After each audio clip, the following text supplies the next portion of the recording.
But the only thing about the GoPro, the battery is so fast ending. Yeah, I've got, I carry some spares. Yeah, I have one spare too, but still. Yeah, it does go really, really quickly.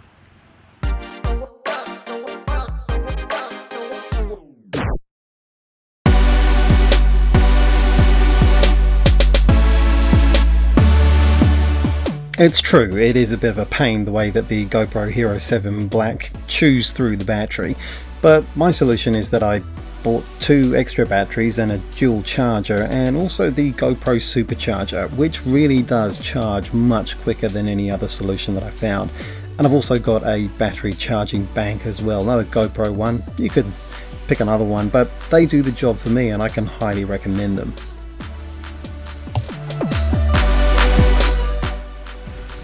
This is where the GoPro Hero 7 Black and the Fujifilm X-T3 come into their own, because I don't have to worry about them getting wet.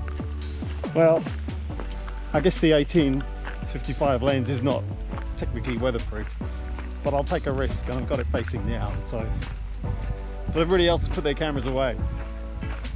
And it's a pretty rainy day, but I'm going to carry on.